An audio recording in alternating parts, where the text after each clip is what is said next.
55. I think it's super important to talk about. Well, let's talk about it. Health protocol. Yeah. You're around my age, right? 56. I just turned 56, January 27th. 55 for me last Thursday. And you know that every 7 years, your cells completely regenerate themselves. So you're a new person every 7 years. And that means I've went through 8 revolutions. Wow. You're a year away from being a whole new person. Right. I just became a whole new person. All right, here we go. You ready? Folks, again, boy, you guys are thinking I'm just live all day long. I'm not. I'm just letting you watch me tape live episodes of Dropping Bombs. If you guys don't know what it is, droppingbombs.com. Right now it's on YouTube and wherever you're watching this. There's only going to be probably 40, 50 people doing it for that. But this obviously drops to billions, not just this is an audio podcast that you're watching. So today, as always, I got a treat. Darren Prince, kind of like, I would say, the agent, the manager, the counselor, the best friend, all of it to a lot of big name people and probably people we've never heard of. You just do the celebs and the athletes, or you do anyone? Mostly iconic athletes and celebrities. All right, here we go. You ready? Yep. Listen up or run for cover. From the people who haven't to the people who need it. The real Brad Lea is dropping.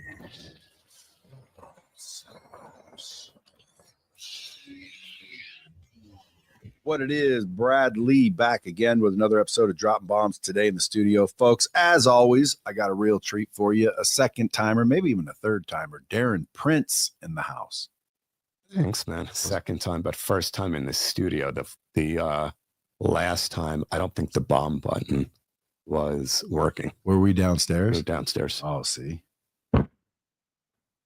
It's a worker. You got to wait for that. I got to earn it. Oh, I'm sure you will. I got a couple of them coming for you. Now, if you guys don't know who Darren is, you know, he's an agent or a manager of iconic athletes and celebrities, mostly. The reason I say mostly, because I don't want to assume anything. You know, I don't know every single person that you manage or agent. What do you call yourself? Agent? Agent. So do you go get them business, or you just negotiate their business? We're actually very assertive. We go out and we find and create a lot of opportunities. See, then I need an agent. See, to me, that's not an agent like that. I mean, to me, that's an agent. There's a lot of agents out there. They want to be your agent. And all they're going to do is say, when anyone goes to you directly, send them to me. And every time someone sends them to you, what's your fee? 10, 20%? Yeah, somewhere between that. And when you're dealing with these iconic athletes, dude, that's a chunk of change. That's not chump change, because their deals are huge. Yeah, and they don't want you just sitting back and waiting on phone calls or emails or taking their leads. You know, more than 90% of the opportunities we create at Prince Marketing Group are done by me and my team. You get the opportunities. We go out and find the opportunities. Yeah, you bring the money. Yep. I want one. How do I get one? How do people get one? Everybody wants one. Yeah, it's look, I think I've been that way since I was a teenager, being a young entrepreneur. I'm just very assertive. I never wanted to sit back and just have something handed to me. And, 31 years now as an agent. Magic Johnson was my first client, still is.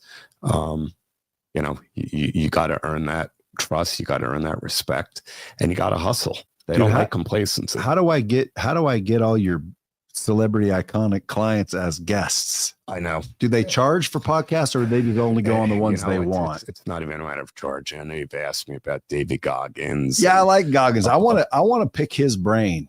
Yeah, they're just so inundated, man. It's like, well, he used to run by here every day, and I didn't know you managed him at the time, and I'm just thinking, maybe I should run out there, but the dude's running. I'm not going to do that. I made a quick intro for you in Salt Lake City, but he's tough. It's all of them. Hulk Hogan's the same way. I mean, Charlie Sheen, Chevy Chase, they're just inundated in the way they look at it. It's like they either really have to have something to promote, or they got to be a big fan of whatever, the topic. See if Goggins is a fan. Yeah. See, I'm starting to collect some fans. I always, before it would feel a little pretentious saying that, but it is the truth. You know, I go through the airport and, you know, the other day I was people are stopping you. All the time, dude. I got stalkers. I do. Female stalkers. Thankfully, I ain't got no men stalkers, but I definitely have some female stalkers. But the other day I was out with Gavin DeGraw. You know, you heard of Gavin DeGraw? I mean, I think everyone has, but I always got to ask because, like, you know, we're out in the mall and people were coming up to me going, yeah, give me a picture. So I do the picture thing and talk to him a little bit. And then this couple came up and the dude wanted his picture. And then he goes, it's not every day we run into somebody famous. And I'm sitting here with Gavin DeGraw and they don't know who he is. And he's way more famous than I am. So I said, dude, if you want a picture with someone famous, get a picture with him. And the guy goes, who's that? And I go, you ever heard of Gavin DeGraw? And his wife freaking started like shaking. Oh my God, it's Gavin DeGraw. And I'm like, dude. And I realized, see, I'm on social media, which is what's the new TV. Yep. It's the new broadcasting network, period. Yep. And you see my face, even if you don't know who I am, you just see my face. And I'm recognizable after a while.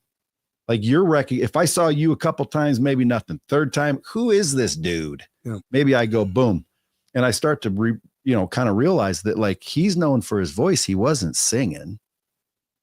I wouldn't have been able to pick out Gavin DeGraw in a crowd. No, me either. But you're also putting out captivating content continuously, and a lot of it's going viral. And you've been at it for years. Life is about consistency, you know, and you've done it with that. Dude, that's a bomb right there. So listen, you're very humble and you kind of almost have an air like this is all common knowledge when it isn't. And not only that, you've got your own story. Yeah. You got a big old story. Last time we talked about that. So go getting DMs from that interview. Yeah. Go watch the other story. Cause I don't want to, I mean, unless you want to, I don't want to, I'm happy to go into I want to talk about more of the, you know, how'd you get into the agent side? I know one was your buddy, and then how'd you just start collecting the other ones? You must have like got a reputation of hard negotiations. I was actually with your friend Andy Elliott and his wife this morning for breakfast, and I told them the story with Magic. So I was in the sports card and autograph memorabilia business. So I developed relationships with Muhammad Ali, Smoking Joe Frazier, Magic Johnson. We used to book autograph signings for them. And I just had a bigger appetite by the time I was 24, and I spoke to Magic and told him what my vision was. And he knew I was going through some personal struggles at the time, and said, God tests great men and great women, and I think you're going to turn lemons into lemonade. He goes, you know what? I love you. I love your family. You're honest. You're a hard worker. I'm going to give you 2 years. But if you don't use those 2 years to knock down every door, utilizing my name, bringing in all the celebrities you can, I'm going to fire you before those 2 years are up, because life isn't how successful I become, Darren. I'm going to be a success in the world of retired athletes and celebrities they've never seen before. It's how successful I can make you and everybody else around me. So when you get there, remember to pay it forward to other people. And that's my life to this day. That's personally, awesome. Especially with my recovery journey. Well, then you have to have some sort of philanthropic side to you where you help a brother out, even though you wouldn't normally do it. Yeah. See, and I'm a recipient, you know, just be my agent. Get out there and tell her, but hey, you seen this Brad Lea dude? No, give him a chance. Give him a chance. Do you have to do some of that sometimes, like sell? Yeah, people? Of course. You know, and especially if any of the clients have had, you know, they're human, they all make mistakes, and when some of it happens in the public eye, they're family at this point. I mean, there's not a phone call that doesn't end with any one of them. Dominic Wilkins called this morning, you know, Carmen Electra, whoever it is, every call ends with, I love you. 90% is about life. So you're personally intertwined in everything about them as an individual. Of course, you want to fight for them if they're is you know, any controversy going on at them, or somebody takes a shot at them, or, you know, might not consider them. You have to remind them of the good that they've done, what their brand is about, what their legacy is about. Well, what do you do when you're in a PR position, meaning like there's a PR thing happening? I can't pick one for you guys or for your celebs, but maybe Carmen Electra. And is she one of yours? Yeah. But, you know, I just think a lot of times you just got to ride it out. You know, I think So you don't we're in get such a crazy news cycle now that if a celebrity screws up tomorrow, by midnight tonight, there'll be another one that takes over the top story. You know, and I don't think it's you don't engage into the situation. You kind of let it blow over. yeah, but I've dealt with specifically it enough now, over though, the years. I'm saying specifically now, like any of your people, for example, go to Diddy parties. Because of the Diddy parties, oh shit, you didn't want to go there, or at least the after No, party. Thank God. No, none of them. Because a lot of them did. Like No. the main, well, a big one. What's his name? You know, the famous basketball player. They argue over who's better, him or Jordan. Yeah, LeBron. Yeah, LeBron James, dude. He's supposedly, like, you see all over social media and the media stories. Are they true? Are they not true? Like, how much do you think a lot of the tabloids depict is total bullshit? I don't believe all of it. No, but some of it. I have some of it, of course. Because you've been right in the thick of things down there in Hollywood, I'm sure. Yep. And like there's a tabloid story running where people are like, it's the tabloids, but you're going, dude, that shit's true. Yep. And vice versa. Absolutely. So do you get to like travel with them or what? Oh yeah. You know, of course. I do, you know, as much as I can. I'm kind of on the road, I'd say probably an average of 5 to 7 days a month. I try to taper it back a little bit over the past year. Even though Am always tells me he's never seen somebody travel so much. But, you know, my mental health and my mission in life is everything. You know, 16 and a half years sober, I got to make sure I, at times, selfishly put me first so I could be selfless to help other people. Because a lot of people you and I know that are suffering with mental health and substance abuse issues. And when you say you and I know, I don't know who you're referring to. In general, I mean, think about family, friends, loved ones, people you grew up with. There's not a person that's immune to not knowing somebody that's not suffering with the disease of substance abuse, alcoholism, the opiate epidemic, mental health. I think it also might be important to realize you might not realize they are, but you know someone. Yep. Isn't that even more important? Hey, I hit it pretty well until the end in 2008. You know, there was a lot of people that looked at my external success, Brad, and like, he doesn't have a problem. He's just going through a rough time. You know, they see millions of dollars and the biggest celebrities in the world and highly functioning, but nobody knew behind closed doors. I was pretty much suicidal that last year and a half. I didn't want to wake up in the morning. Why though? I got to such a dark place. But why though? I think, you know, I look back, I don't think I spoke up about, you know, feeling less than as a kid, feeling like a social outcast, growing up in small classrooms, having a severe learning disability, being verbally teased, never feeling comfortable in my skin. So when the first experience happened at sleepaway camp, I was given a liquid by a nurse for stomach pain and having no idea what it was. It was liquid Demerol. My life changed forever. That liquid Demerol made me feel to be the exact person I always wanted to be 24/7. It filled that hole in my soul. It made me super comfortable in my skin, made me feel like Superman, made me feel just as smart as everybody else, just as popular. And then I started a very successful baseball card business in 1984. I was making a few $100,000 a year as a teenager. You're not going to tell me what I can't get my hands on. So I'm going out in the streets. I'm getting wherever I got to get it.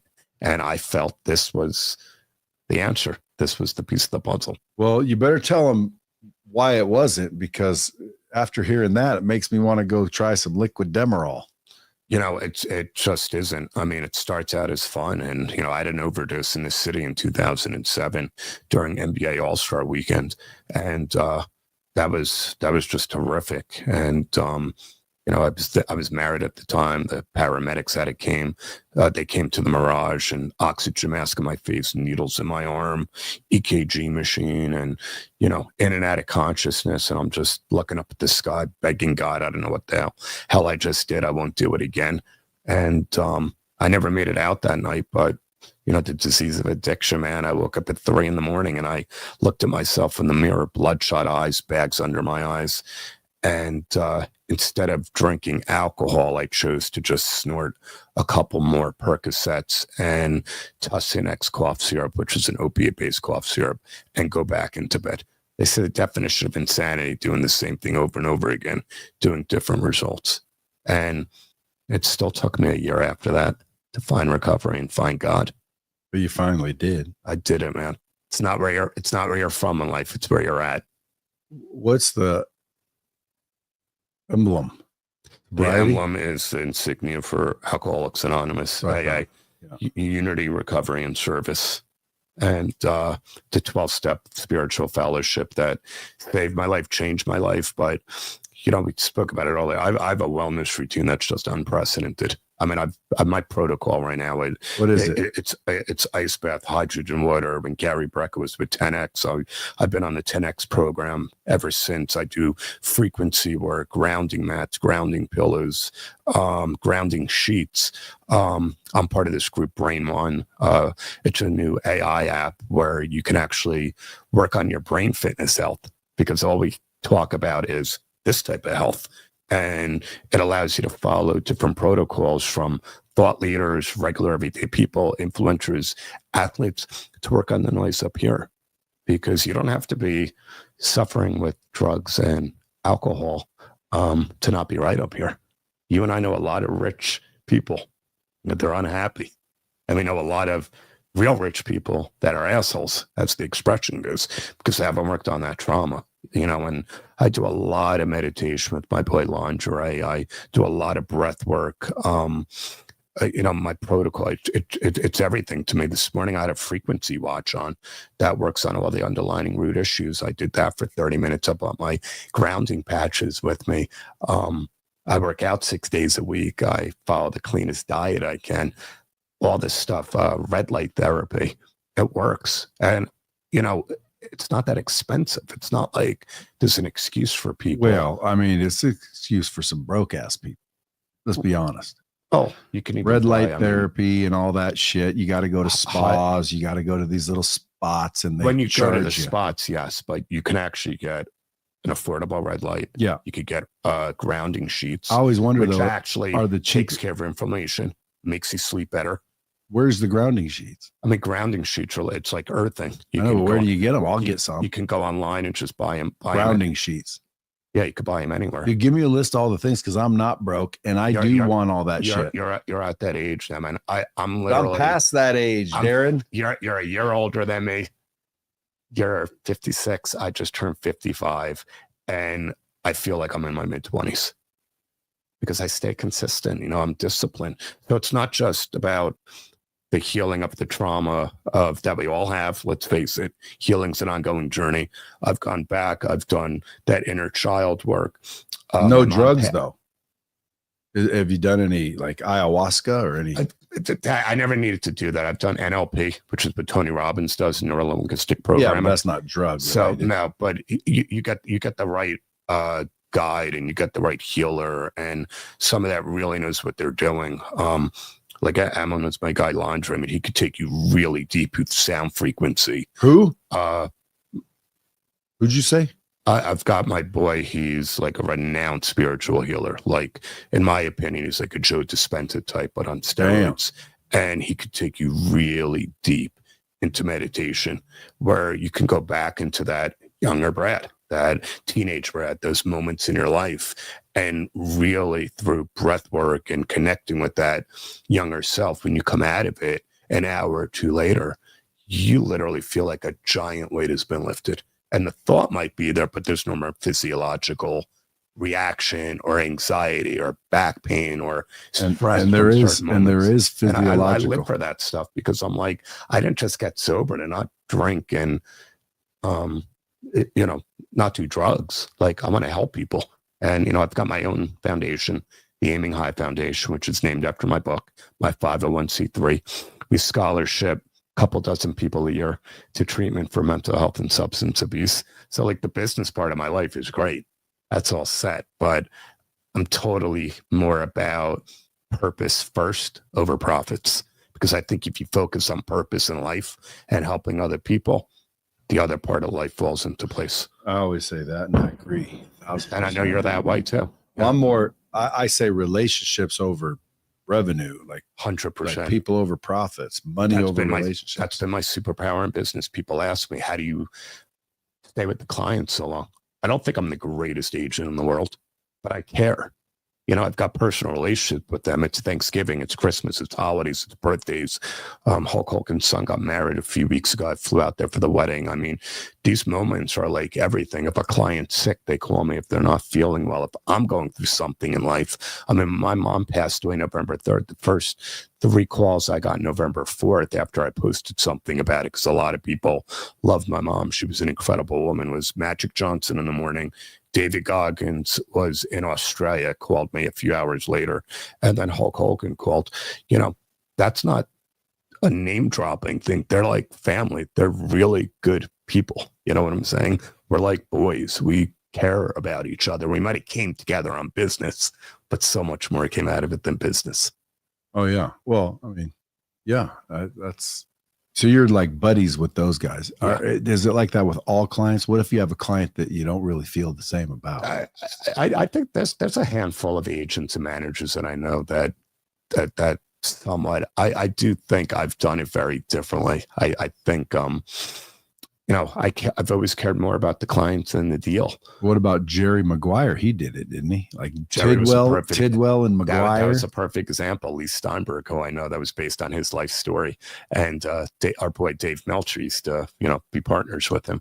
And yes, even back then, that was very unusual. How about at the end of that movie when he looked at him and he goes, "How come we don't have that type of relationship?" And Jay Moore, actually, who played the other agent, went to hug his guy. I don't think it happens. Then he made it all awkward. Yeah, but I don't think it's as an agent either. I just say in all levels of business and networking, care more about the person.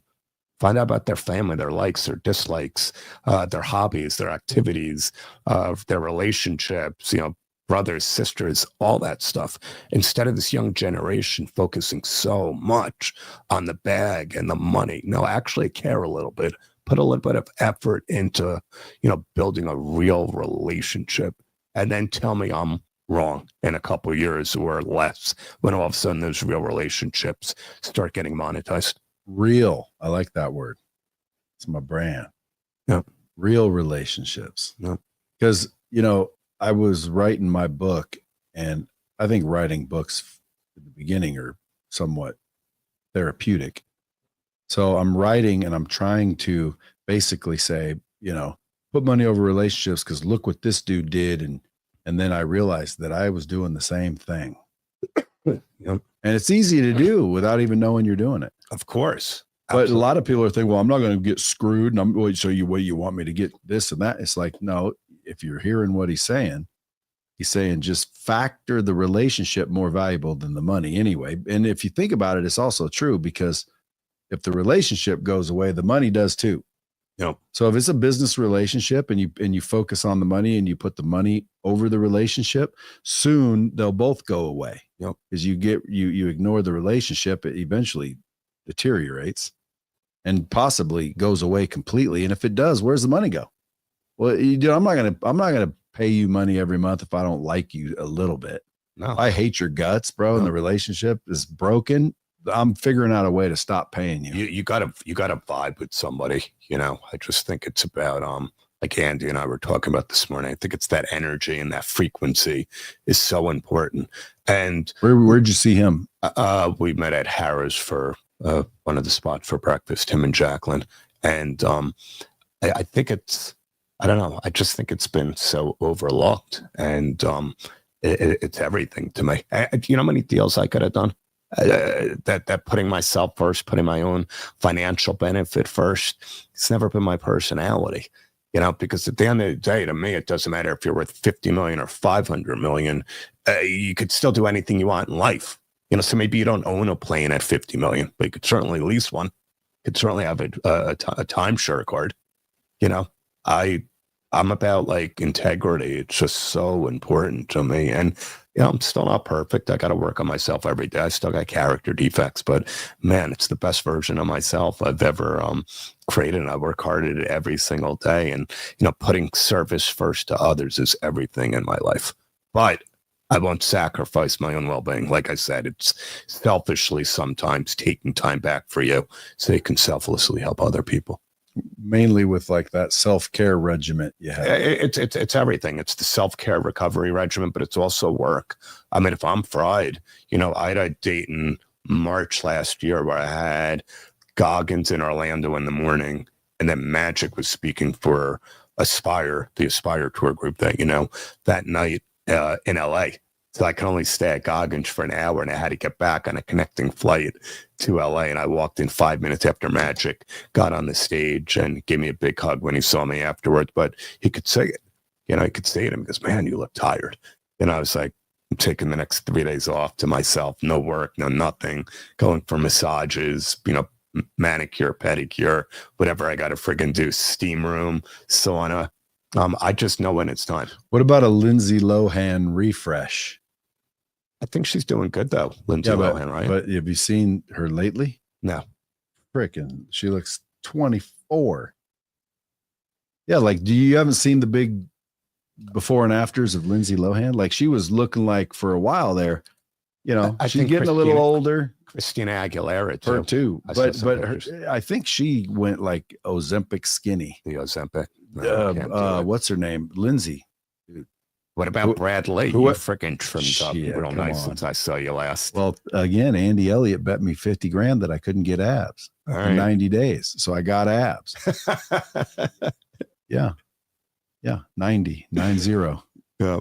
And he was like, well, you got to have, and I said, listen, bro, here's what I'm going to do. I'm going to post it on social media, and we're going to ask social media. And if they say I don't have abs, then you win. And if they say I do, then I win. Yeah. And then I posted it on social media, and it was 90-10. 10 said I didn't, and 90 said I did. And I did. You could totally see them. I would have fucking died on that sword. I saw them. Now were they as good as his? I didn't say I'd have shredded 8-pack. I said I'd have a 6-pack and you'd be able to see. Yeah. And so I won, and he paid, and like he should have. Good for you. Yeah. So I got $50,000 to get in shape. And then it also makes me realize that, dude, the better shape you're in, the better your mind works. 100%. So now I'm like, in the habit. It's part of the routine, part of the discipline, and I'm staying there. But I also get caught in, dude, now I want to go get even better. Well, at some point when you start thinking about what to take, pretty soon now you're going across the line of aesthetics versus health. Yeah.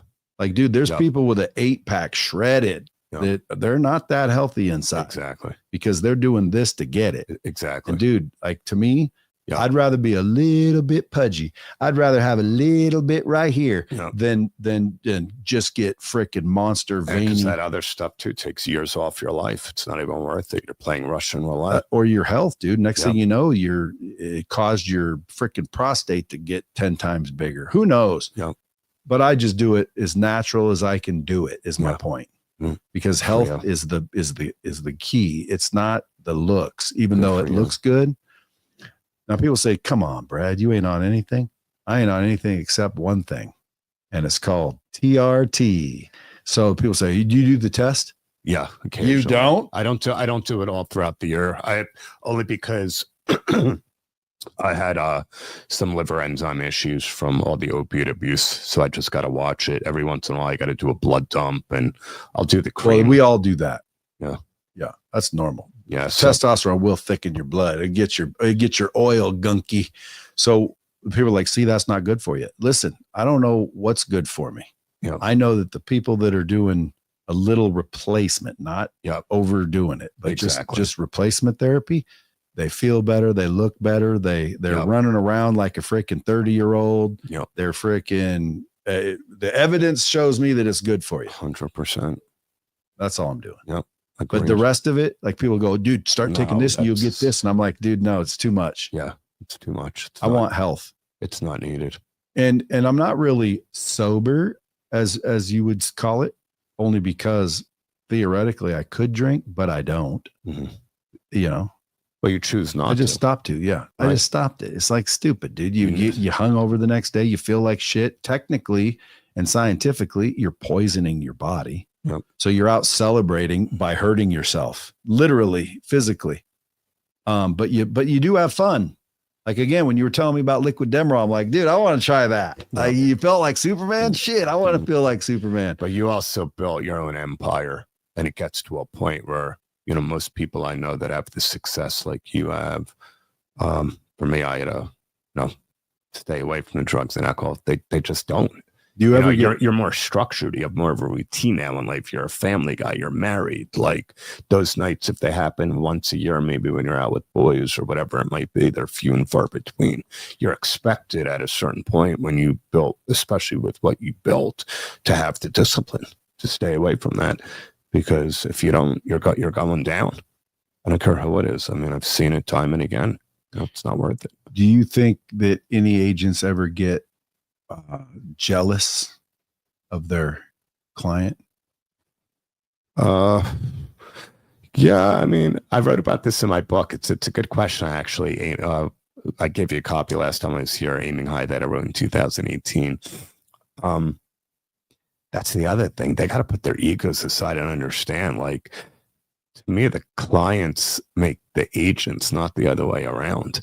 Like, Magic Johnson was Magic Johnson before he met Darren Prince, Hulk Hogan, Charlie Sheen, Goggins, all of them. I'm humble enough to know that. Yeah, I have the ability to network with the best of them, put myself in circles and find leads that probably normally wouldn't have been accessible to me. But guess what? They knew to agree, okay, Darren Prince, Prince Marketing Group, you have the rights to represent me in order for me to then find those opportunities. But I'm also, like I said, I'm humble enough to know that, which I think is also why I'm so aggressive and assertive, because I always want to be proving myself on the business front. Do you think you're judged that way? Are you judged that way? I mean, now that these guys are friends, you could literally cruise probably much easier. Because I'm not a guy that's complacent. It's never been me. Now I'm more about finding balance, in my life. And, they know if I'm not a guy that's all about quantity. It's about the quality.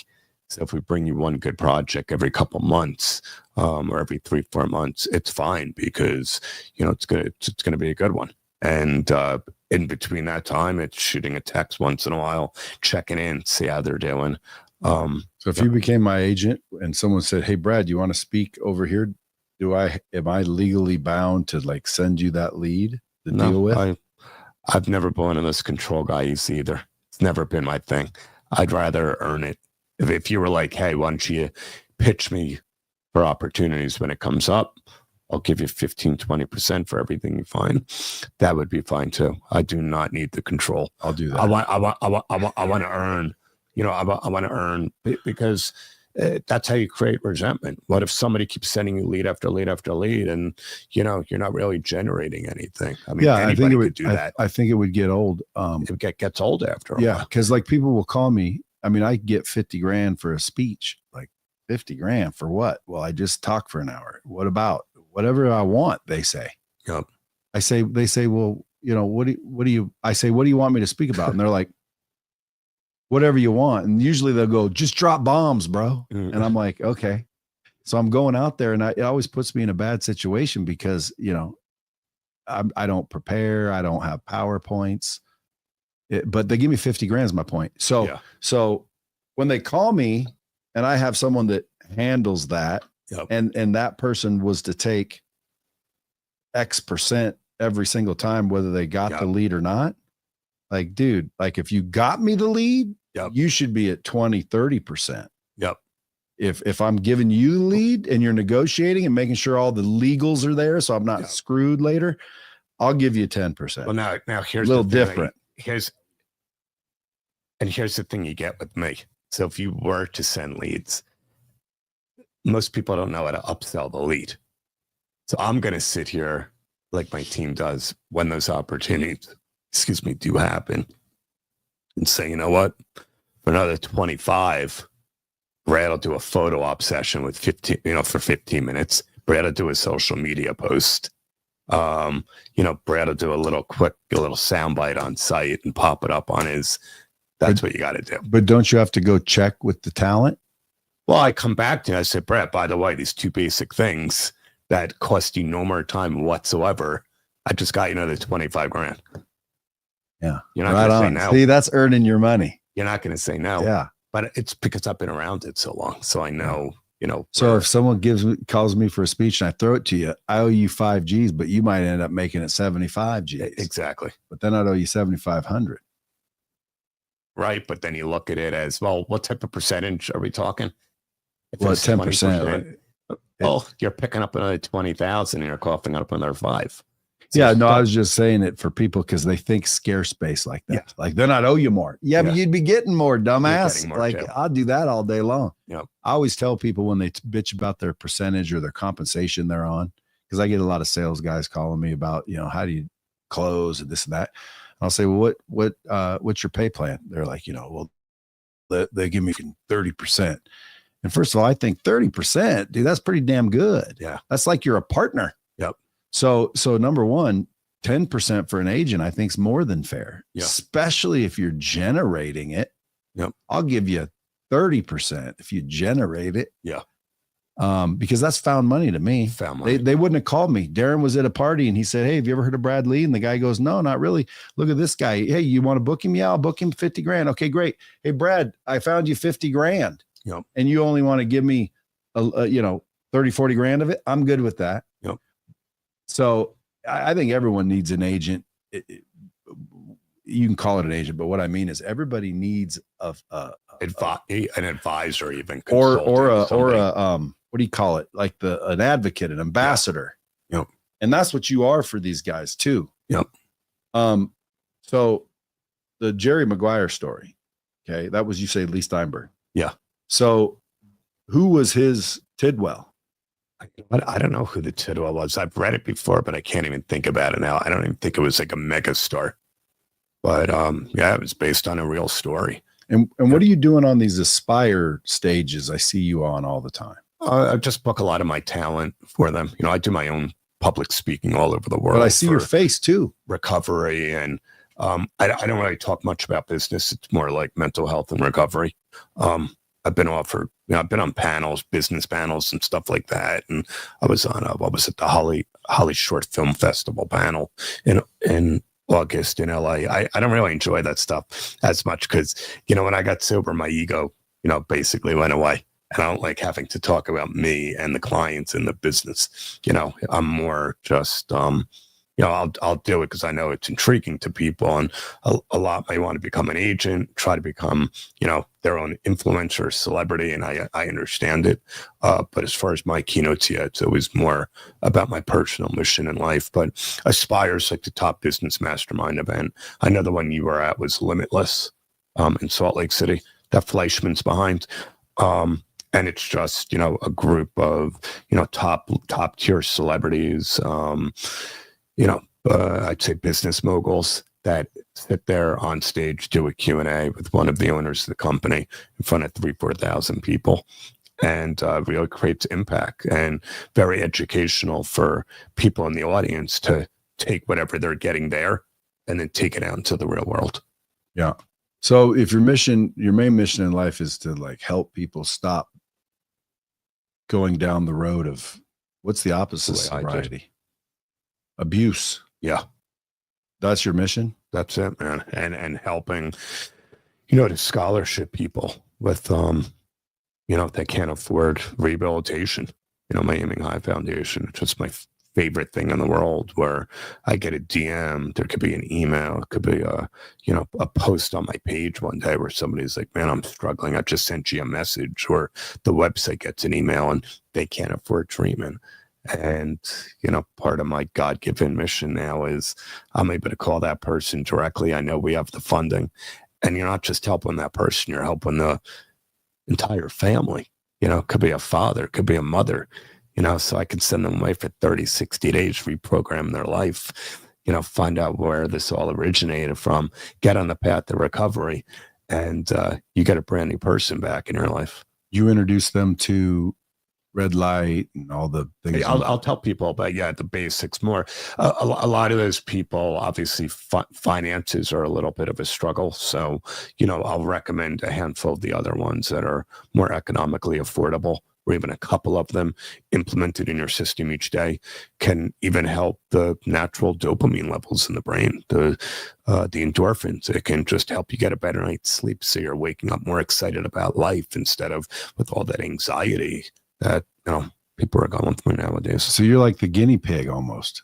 Yeah, you're trying all the stuff to see what works. I think I've tried a lot of it, but now it's probably down to, I think it's a protocol of about 10 to 12 on a daily basis, and I've never felt better. I feel like if I miss my ice bath on any given day, like when I travel, now I got to take a cold shower in the morning because I miss going in my ice bath at home. So I make sure I do the cold shower for 3 minutes. Do you think that's kind of, in a way, trading negative addictions for positive addictions? It's a healthy addiction. Yeah. Here's the thing about the 12-step fellowship. If your life is unmanageable and you're powerless, that's the number one. Recognizing that none of it's creating unmanageability. None of it's creating powerlessness in my life. I love it. I feel great because of it. Other people pick up on it.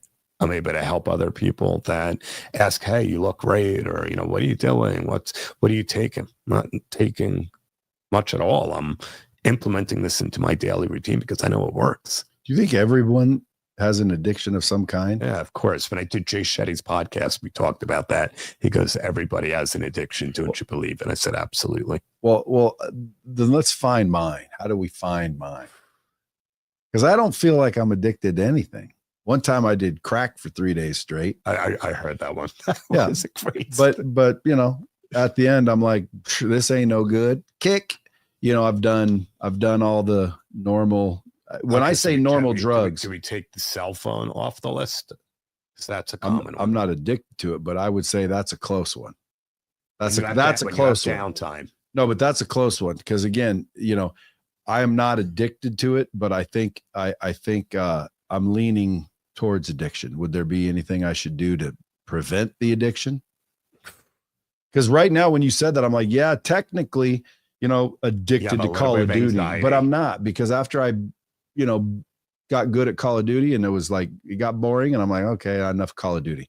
But I was addicted to a Call of Duty. I was addicted to building an Instagram following. But, now that I have one, now it's just a habit. And again, there's nothing negative about it. I don't listen to the hate, to me, I would say to every business person on planet Earth and person, whether you're in business or not, you definitely want to get known and famous, period. Mm-hmm. Why? Because for some reason, the more followers I get, the more opportunities I get. Of course. But I don't look at that as an addiction. I think that's a healthy, smart businessman that understands, the more engagement, the more money, the more likes, the more followers, more opportunities. So again, when you're a Magic Johnson and you gained your fame through a sport, and you're on TV and you're part of a team that everybody loves, you skyrocket up to the top. But there's people, I would argue you're one of them because you get notoriety from being around them anyway. Yeah. But again, you're kind of getting your own brand and celebrity of your own. Yeah. Where like if you walked into a room with Magic Johnson's, not everyone's going, oh, it's Darren Prince, because you're with Magic Johnson. But if you walk onto an Aspire tour and you speak and they're like, oh, that's Darren, or that's Magic. I get it a lot more than I like now. I don't want to say I'm uncomfortable with it, but people that have either seen some of my interviews, read my book, they're impacted by my recovery journey. They talk about clients of mine. And I never became an agent to become famous. I've never wanted that.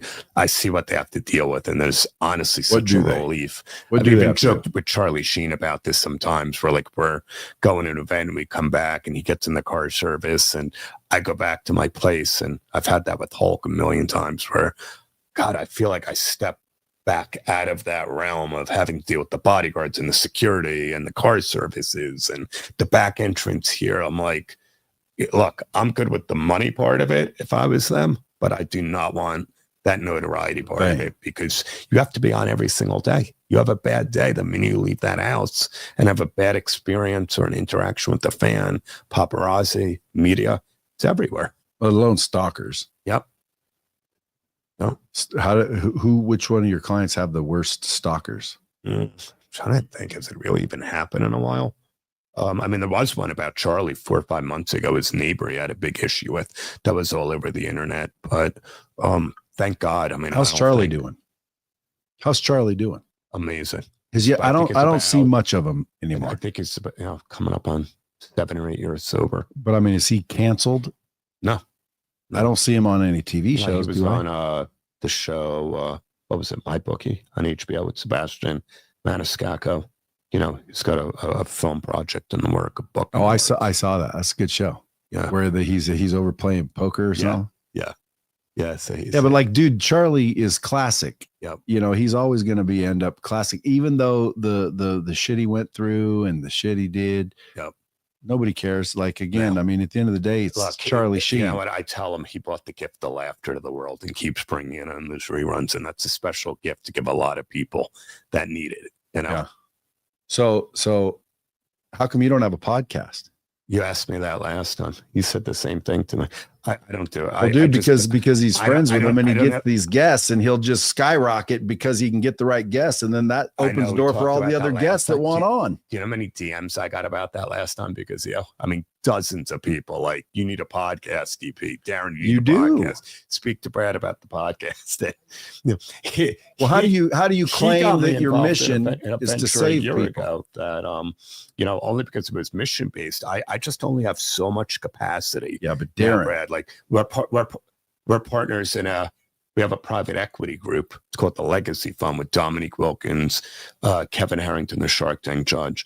And we have our group Cypress out of San Diego. And the reason he got me involved was because it's got a mission of financial literacy. If you look at NIL athletes and what's going on, that's a whole nother generational problem.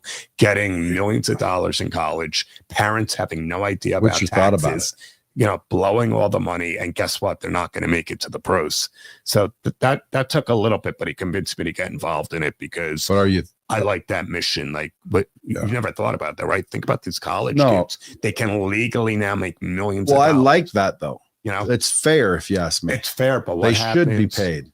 But what happens when they don't have enough literacy on finances and them and their family have nothing, blow through the money, or don't plan for the future, don't pay taxes, that their lives are, that they got a problem if they don't make it to the pros. Yeah, but I just make the assumption, hey, that's their business. That's their business. Like if they blow it, oh shit, what an idiot. But being in the world of athletes, I wanted to kind of try to make an impact and do something about it. Well, dude, again, that's why you're close to all your people. Because you care. You care. He's been a legend, finance guy for 40 years. He's a dear friend of mine. So at some point you got to have him on. He's a former professional fighter. Ammo. And is that a nickname? That one I agreed to do because there was a mission component to it. And I want to make sure people go down the path of financial ruin. Well, you believe in the creator. Yeah. God. Yeah. Well, again, that's his title. Do you know his name, by the way? What my God is, or what you refer to him? Yours. I just refer to him as God. I don't have. He doesn't have a name. Is it the same God as most of us have? I believe so. I believe so. Well, then his name, I'll tell you, is Yahuwah. Yeah, some people will say Yahweh. Interesting. Yahuwah. Now, again, there's arguments all around that. But if you search and you seek and you find and you go and you see, you'll realize, and will be backed up with evidence, his name was Yahuwah, or YHWH. Some people think it's your breath, which is crazy because he started everything with the breath and the words. Yeah. But anyway, the creator, Yahuwah, do you believe in him? Yahuwah. I guess that's who I believe in then. Okay, good. Then do you think that maybe a podcast would help your mission given to you by him? I mean, what's like, are you really going, I'm tired, brother. I'm tired. I don't really want to do that one. What's the amount of time that's needed? An hour. Well, I got to bang out a couple episodes. You don't have to do shit. What you have to do is hit record, talk with someone or by yourself, vent, and your mission will be amplified. I would say it's almost blasphemous to not start a Darren Prince podcast. And whether you ever have your clients on or not is irrelevant. It's a venture we can get involved in because it would help. It'll help both sides. That's why I'm doing it right now. Yep. I'm going on the guilt side. It would help both sides. I can get the talent, and you can kind of have somebody on your team manage it for me and my schedule. Most I don't have anyone that'll manage it for you. I can't even get them to manage mine.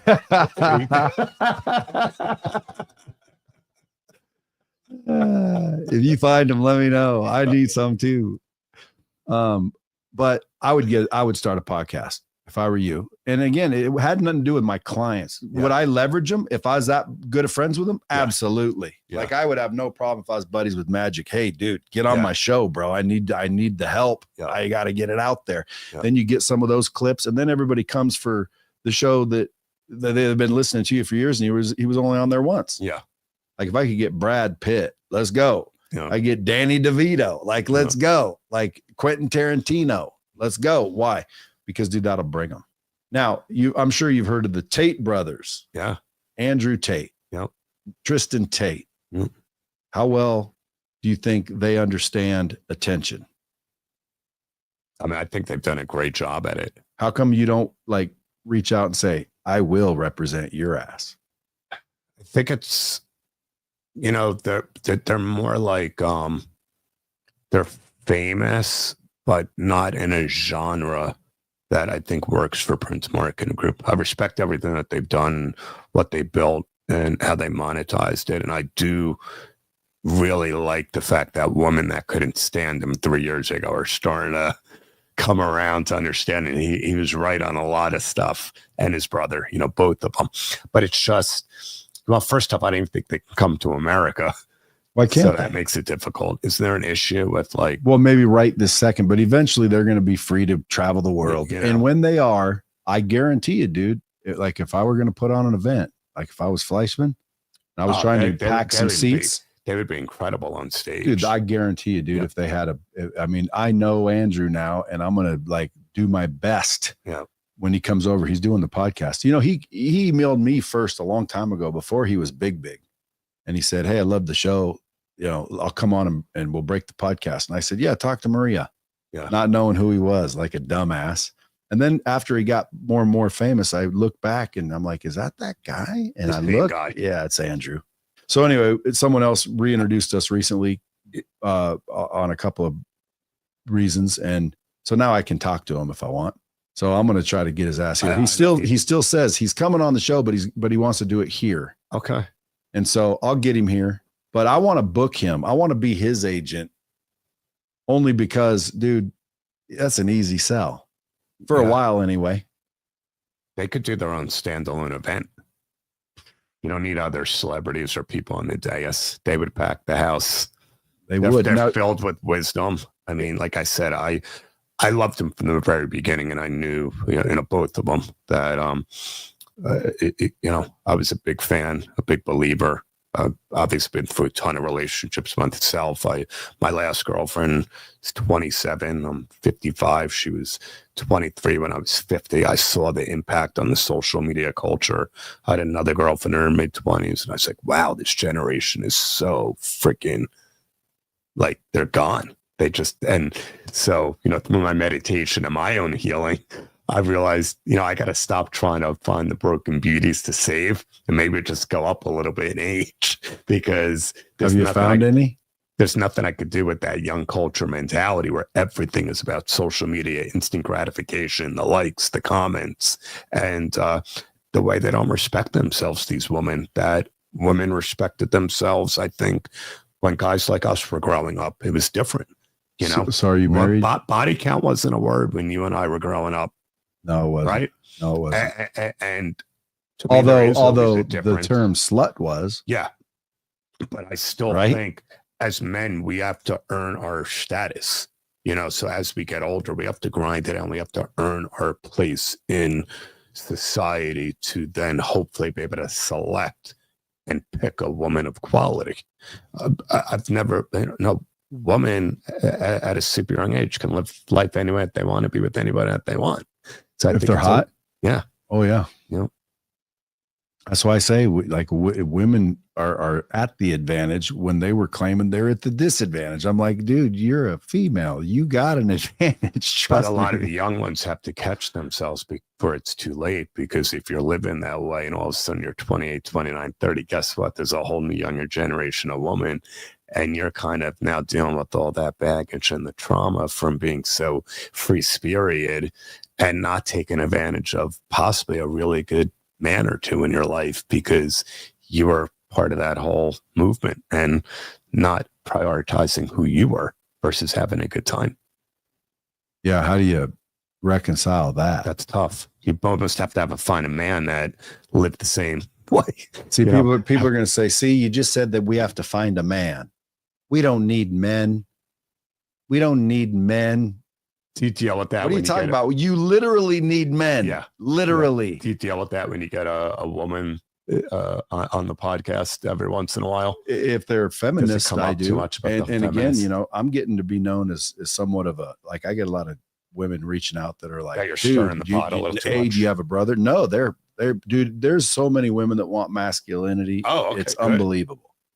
Everyone thinks there's just a bunch of feminists and all women think this. First of all women don't think alike, just like all men don't think alike. Number two, there's a lot of women that they want a masculine leader man. And again, there's not many to choose from anymore because they've bred that out of us. Of course. And so I get DMs from a lot of women that say stuff like that. Like, oh my God, you got a brother. How come I can't find a man who thinks like this? Well, you can. Yeah. They're all over the place. Yep. Like you can't be what you're describing. You can't be that and think you're going to attract one. Exactly. Because a real dude, it ain't about that. No. Like someone said about body count, you brought it up. It was never a word. Well, I know, but like slut was. Yep. And whore was. Yep. And if you knew a slut and everyone called her a slut, that meant body count. We just didn't call it that. But to me, someone brought it up the other day. What do I think about body count and isn't important and yada, yada, yada. In what way? But because I take everything literal, and I'm also fair as it gets. So it counts at the end of the day. Why? Because I don't want a slut. Yeah. I don't want someone. Well, how can women be slut and men aren't sluts? Well, again, I didn't make the rules, but men who have a lot of women are cool and kings. But do I believe that? No, I think they're rolling the dice too much. Like, dude, I could go out, I could get divorced right now, go out and get women. Yep. But dude, every time you're having sex with one, people say, wear a condom. And I say, dude, if you knew that girl had AIDS, would you wear a condom and do it anyway? And they go, hell no. Then quit acting like a condom is your key, because that's a stupid thing to think. It's the number one in itself that you have to figure out what's wrong with you. Well, not only that, with me, a lot of times they break. Yeah. Because they're tight to begin with.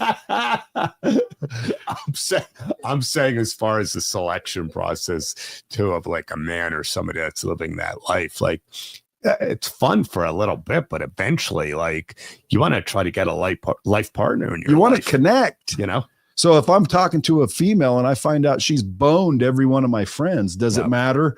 Yes, it matters. I'm not going to sit here and say, hey, what's up, Darren? Knowing full well you were just freaking railing Betty freaking 2 years ago. And I have to bring one to an event or a Laker game or something, and all of a sudden find that three guys there. No, I mean, that's what these girls aren't understanding. You know? And that's just the truth. And then people get upset. So when Andrew and Tristan say basically the same thing, except for a little more abruptly, and everybody goes crazy and thinks they're, animals. It's like, wait a minute, like, listen to what they're saying, not how they're saying it. I think that's important. So again, to me, guys, or not guys, ladies, like, calm down. Like, you definitely have the advantage. You do not have to give it away. I've literally had girls say to me, if I don't, though, they'll leave. That's exactly what you want. Yeah. Like, if someone's not willing to wait and they don't care about you enough to just wait. That's it, until you're ready. Well, they'll leave. Well, then they're not the one. They're not the right guy.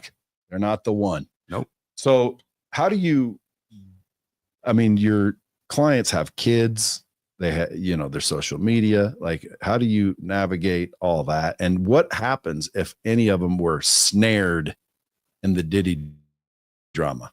What do you do as an agent? Again, thank God I don't think any of them. So it's not something I had to think about. We're part of any of his adventure parties, but that's a problem, especially with social media culture nowadays, celebrity kids not being. Let's just say you were Diddy's agent. Yeah. Would you be like, I'm not Diddy's agent anymore? Yeah. There's no way I can.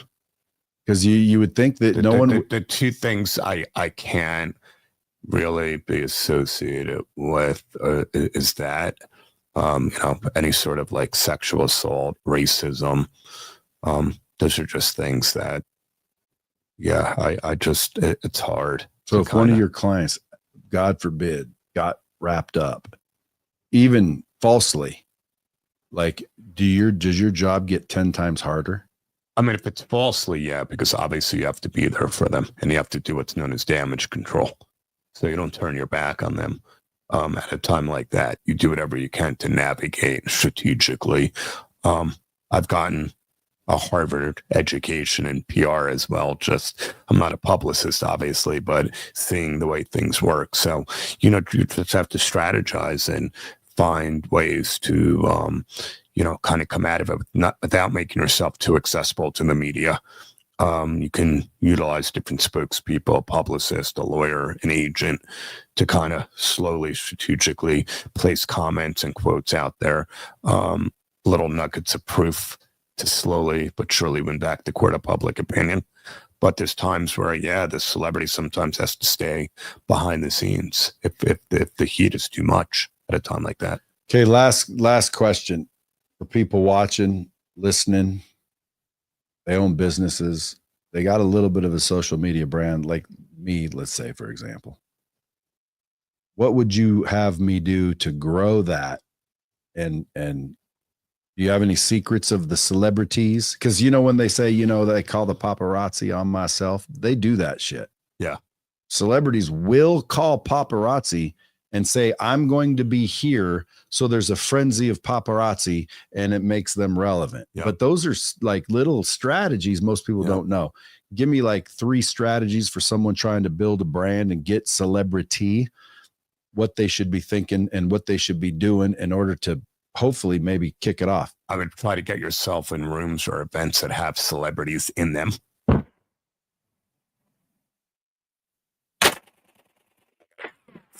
I would DM people like Brad Lea and try to get on without sponsoring because no, don't tell them that. Well, they might not have the 25K. Well, you can't sponsor. If you got the financial resources, to me, it's a gold mine for the person because your content, when you cut these things up, is incredible. It's like award winning. So now that gets repurposed. See, my team's going to love hearing that. Now that gets repurposed again and again, those clips on their website, on their social media, when they're trying to deal with, other branding. But only if the sound bite's there. Yeah. See, that's what people don't understand. The team, they have something to work with. They can make some viral clips. Their work's incredible. Yep. But if you don't give them the content or the words or the sentence or the clip that you naturally gave, they wouldn't be able to do that. No, they wouldn't be. So the person matters, if you ask me. Because when people ask me, I always say, dude, it needs to start with you, not all the little techniques. Because like if you don't have any experience, but you want to pretend you do, I would recommend don't try to build a brand on a falsehood. No. Like go get the experience. Yep. Go win, go do your thing. And then I guarantee you building the brand is easy once you're legitimate. Yep. Once you're authentic. That led me to my third part is I was going to say as often as you can, hold your phone up, shoot videos, talk about life, talk about challenges, be real, be authentic, because authenticity and realness is a superpower. And you'll organically attract, following and the right people. Where do you put that video? Where do you put it? Yeah. I'd say, post it on your story, post it on your Instagram, your Twitter, your Facebook, whatever it is that you have, even LinkedIn. I mean, folks, it's Brad Lea. I've been having challenges, but getting this dude in here isn't one of them. Darren Prince. Go follow him. See, now that's an example of how easy that is. So many people are so worried about what do I say? And what if people think, who gives a shit? Yep. Definitely. That's a good one. That deserved a bomb. Most people won't pull out their phone and take a picture. 4 or 5 bombs. And good, Brad, Darren, where do people follow you? Instagram is @agent_DP. Darren Prince on LinkedIn. Darren Prince. I'm still on Facebook. PrinceMarketingGroup.com is my my website. And then what else do I have? I'd say, the brain.one that I was talking about mental fitness health is super important to me. So anything I talked about, just DM me on Instagram. I'm happy to reach out myself. It's not somebody managing my page. If a phone call is needed, my assistants will set it up, because I just truly want to make sure people have the ability to live the best life that they can live. And normally I'll ask people, what can the bomb squad do for you? Bomb squad do for me? Yeah, like if everybody listening could do something for you, not like just live a great life if you can, but just like for Darren Prince, I think you do enough for people. What can people do for you? I just think it's not really even for me. Just be kinder to everybody else. That's a good one. See, now some people might be like, oh, come on, dude. Come on. All the real ones that I know that are crushing it in life, we stay away from drama, and we're of service, and we're kind to others. Hey, you know what? And I 100% subscribe to that. And I try to tell people, because a lot of people are so angry about successful people, like, overall financially seemingly successful. Yep. And all the ones, not all the ones, but most of the ones that I know, they're that way because they're that way. Yep. They're not nice because they're rich. I think they're rich because they're nice. And then some people say, well, I know nice people, they're not rich. Are they though? Yep. Just because they're saying nice things doesn't make people nice. Exactly. I think it's inside where you can't hear, you can't see. That's where you got to be nice. You know what I'm saying? Well, dude, I appreciate you coming in again. Thanks for having me in again. You're welcome back anytime you roll through V-Town. Well, thank you. Folks, go follow this dude. Until next time, keep it real.